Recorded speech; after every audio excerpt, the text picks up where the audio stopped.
নমস্কার, educational zone চ্যানেলে সবাইকে স্বাগত জানাই।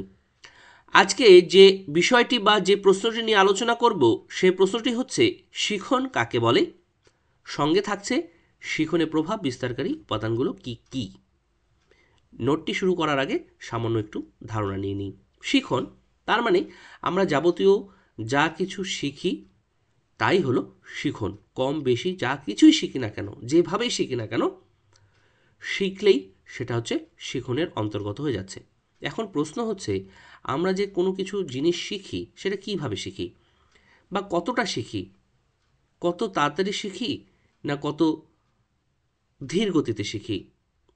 উদাহরণ হিসাবে যদি বলি, একটি শ্রেণীকক্ষে 10-12 জন যদি শিক্ষার্থী থাকে, একজন শিক্ষক বা শিক্ষিকা 10-12 জন শিক্ষার্থীদের কিছু একটি বিষয় পড়াচ্ছেন। সেই পড়াটা কমপ্লিট হয়ে গেল। শিক্ষক বা শিক্ষিকা দেখলেন সেখানে কিছু কিছু ছাত্ররা একদম বুঝে ফেলেছে সেই শিক্ষক বা শিক্ষিকা কি পড়িয়েছেন, খুব ভালো বুঝেছে তারা। আবার অনেক ছাত্রছাত্রী আছে যারা কিছুই বোঝেনি একদম। আবার কিছু কিছু ছাত্রছাত্রী পাবো তারা অল্প অল্প বুঝেছে। খালি বোঝার ব্যাপার নয়, পারার ব্যাপার নয়।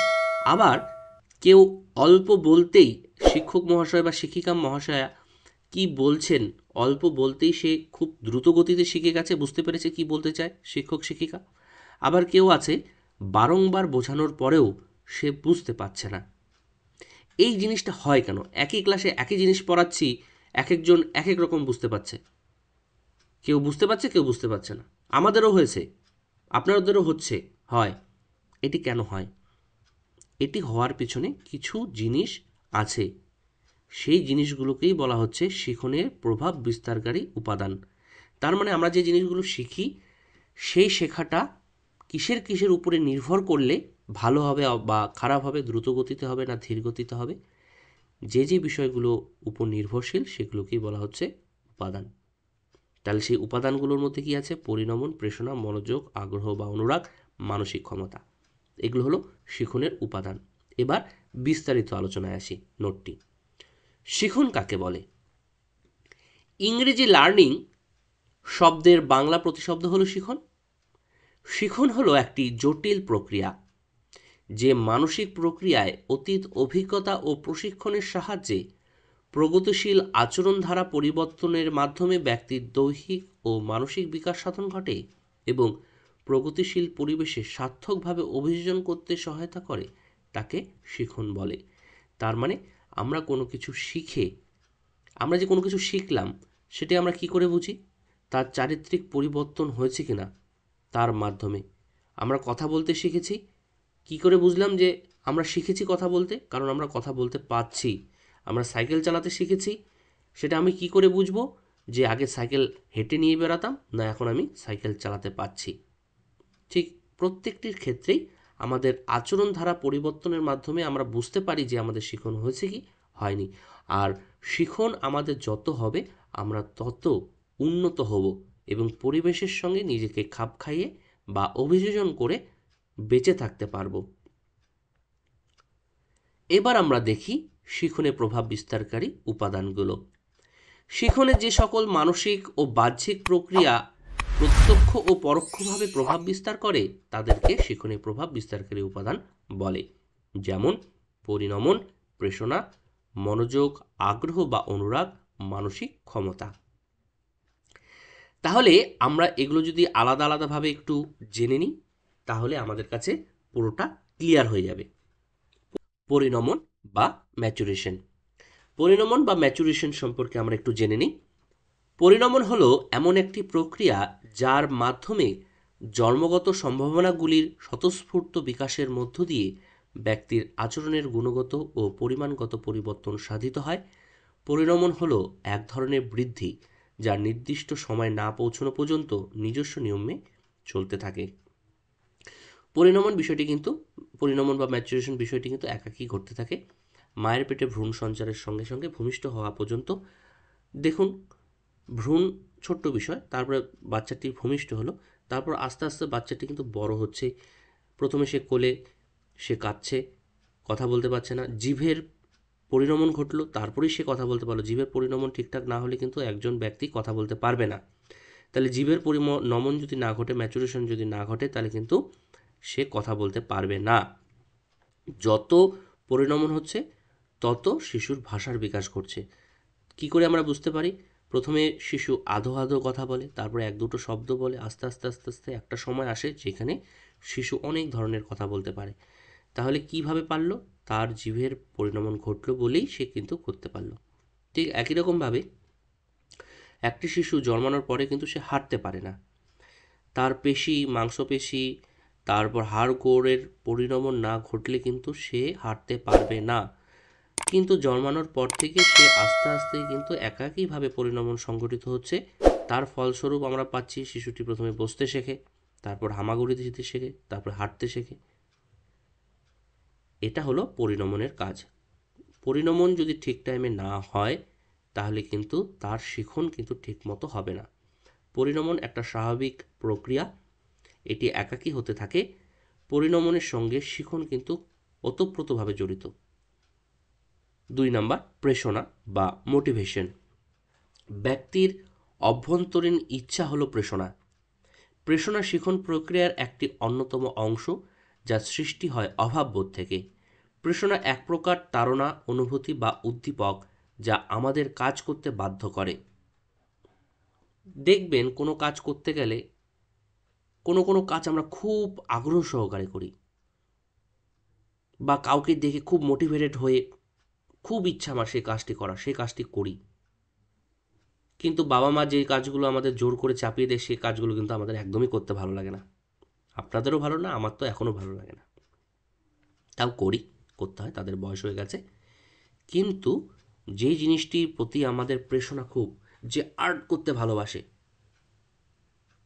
তাকে দেখবেন, বা হাতের কাজ করতে ভালোবাসে, সারা দিন ধরে তাকে যদি হাতের কাজ আর্ট করতে দেওয়া হয় সে সারাদিন বসে বসে কিন্তু করতেই থাকবে, করতেই থাকবে, করতেই থাকবে।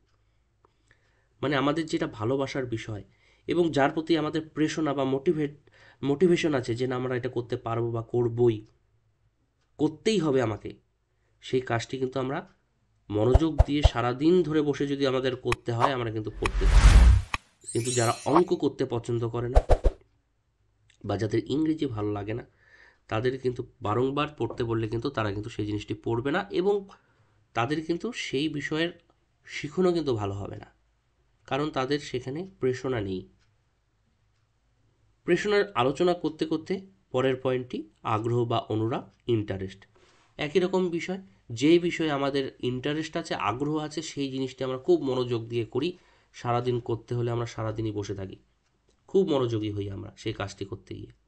কিন্তু যে কাজটি আমাদের ইন্টারেস্ট নেই সেই জিনিসটা আমরা যদি করেও থাকি খুব কষ্ট মষ্ট করে, জোর করে আমরা সেই কাজটা করি, জোর করে যে কাজটি করানো হয় সেই জিনিসটার থেকে কিন্তু শিখন কিন্তু ভালো হবে না।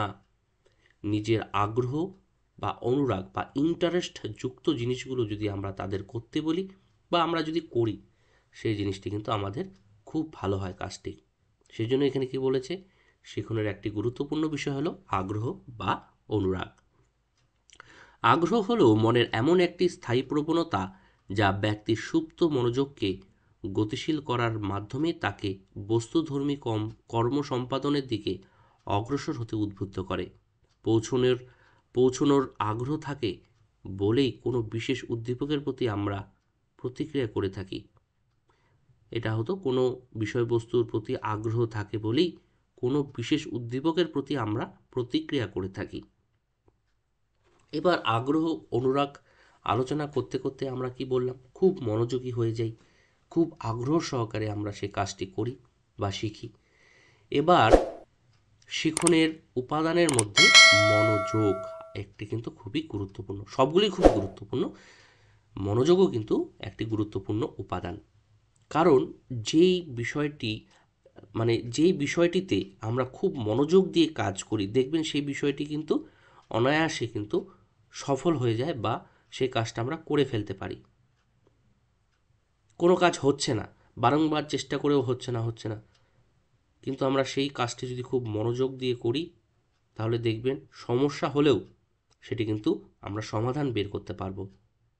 সেই জন্য এখানে কি বলেছে, কোনো বিষয় বা বস্তুর সম্পর্কে সুস্পষ্ট জ্ঞান লাভের উদ্দেশ্যে মনকে নিবিষ্ট করার জৈব মানসিক প্রক্রিয়াকে মনোযোগ বলে। মনোযোগ হলো মনের যোগ, উদ্দেশ্য সাধনের জন্য কোনো বস্তুকে চেতনার কেন্দ্রস্থলে হাজির করাই হলো মনোযোগ। মনোবিদ ম্যাকডুগালের মতে যে মানসিক সক্রিয়তা আমাদের প্রত্যক্ষণের উপর প্রভাব বিস্তার করে তাই হলো মনোযোগ। দেখবেন রাস্তা দিয়ে চলার ফলে চলতে চলতে আমরা কিন্তু সব বিষয় দেখি, অনেক কিছুই দেখি, কিন্তু হঠাৎ করে কোনো একটি বিষয় আমাদের চোখে লেগে যায়, তারপর সেই জিনিসটিতে আমরা যদি মনোযোগী হই সেই জিনিসটি কিন্তু আমাদের অনেকক্ষণ মনে থাকে। সব বিষয় কিন্তু আমাদের মনে থাকে না, কিছু কিছু বিষয় মনে থাকে। তাহলে কেন মনে থাকলো? নিশ্চয়ই মনোযোগ দিয়ে আমরা দেখেছিলাম বিষয়টি, সজ্ঞানে বা অজ্ঞানে আমরা কিন্তু মনোনিবেশ করেই ছিলাম সেই বস্তুটার প্রতি, সেই জন্য সেই বস্তুটিই মনে আছে, বাদ বাকি আনুষঙ্গিক বস্তুগুলো কিন্তু আমাদের মনে থাকে না। সেই জন্য সবসময় যখন আমরা শিখব, কোনো কাজ করব, তখন মনোযোগী হয়ে যদি আমরা কাজটি করি তাহলে কাজটা কিন্তু অনেক বেশি সফল হওয়ার সম্ভাবনা বেড়ে যায় এবং শিখনও আমাদের ভালো হবে। তার মানে মনোযোগ দিয়ে যদি আমরা কোনো কিছু শিখি তাহলে শিখন ভালো হবে, অমনোযোগী থাকলে শিখন খারাপ হবে। 5 নাম্বার উপাদান, ক্ষমতা বা সামর্থ্য, মেন্টাল এবিলিটি। মেন্টাল এবিলিটি বুদ্ধির সঙ্গে সম্পর্কযুক্ত। পরিণমন, প্রথম পয়েন্ট আমরা পরিণমন পড়েছিলাম। পরিণমনের সঙ্গে মেন্টাল এবিলিটির একটা সম্পর্ক আছে। মানসিক ক্ষমতা আমাদের ব্রেন ডেভেলপমেন্ট যদি আমাদের সঠিক সময়ে না হয় তাহলে কিন্তু আমাদের কিন্তু মেন্টাল এবিলিটিস বা ক্ষমতা অনেকটা কিন্তু কমে যাবে। এই ব্রেন ডেভেলপমেন্ট যত তাড়াতাড়ি ঘটবে তত কিন্তু আমাদের শিখন ভালো হবে।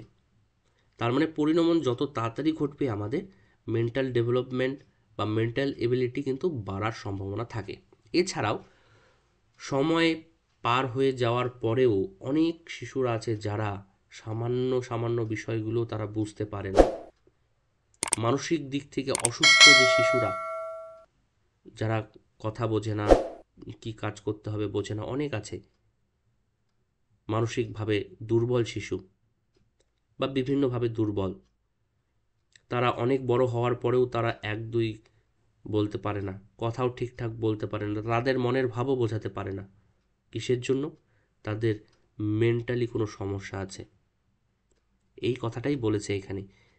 ক্ষমতা বা সামর্থ্য, যাদের মেন্টালি সমস্যা আছে তাদের যতই শেখান না কেন তাদের কিন্তু শেখার ক্ষমতাটা কিন্তু থাকবে না, থাকলেও খুবই সামান্য থাকবে।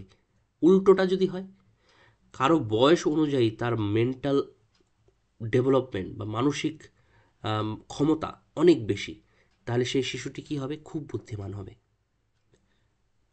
বুদ্ধিমান শিশুগুলোর কিন্তু ডেভেলপমেন্ট খুবই বেশি, খুব দ্রুত গতিতে হয় তাদের, অল্প কিছুতেই তারা সব কিছু বুঝে যায়। যদি তার বুদ্ধি ভালো থাকে তাহলে সেই শিশুটির কোনো কিছু শেখার পক্ষে কী হবে? খুব সোজা হবে, অল্প সময়ে সে খুব তাড়াতাড়ি শিখতে পারবে। এটাই এখানে বলা হয়েছে, মানুষের যাবতীয় কর্ম সম্পাদনের পেছনে যে বিশেষ উপাদান গুরুত্বপূর্ণ ভূমিকা পালন করে তা হলো ক্ষমতা বা সামর্থ্য। অর্থাৎ ক্ষমতা হলো কোনো কর্ম সম্পাদনের সামর্থ্য। মনোবিদ ম্যাকডুগাল বলেছেন, ability is essential the capacity of making new adjustment. অর্থাৎ ক্ষমতা হলো নতুন পরিস্থিতিতে সঙ্গতি বিধানের প্রক্রিয়া। তার মানে আমাদের মানসিক ক্ষমতা যদি ভালো হয় তাহলে আমাদের শিখনে সেটি কিন্তু খুব দ্রুত হবে, মানে শিখন আমাদের খুব দ্রুত হবে। এবং মানসিক ক্ষমতা বা সামর্থ্য যদি দুর্বল হয় তাহলে আমাদের কোনো কিছুর শেখার প্রতি বা শিখন কিন্তু আমাদের খুব ধীর গতিতে হবে। এটি ছিল আমাদের শিখনের বিভিন্ন উপাদান এবং তার আলোচনার বিষয়বস্তু। আশা রাখছি শিখনে যে বিভিন্ন উপাদানগুলো বুঝতে পেরেছেন, কিভাবে শিখনে সাহায্য করে। আপনাদেরকে অসংখ্য ধন্যবাদ জানি। আমরা ভিডিওটি এখানে শেষ করছি। সবাই ভালো থাকবেন, সুস্থ থাকবেন। সবাইকে অসংখ্য অসংখ্য ধন্যবাদ।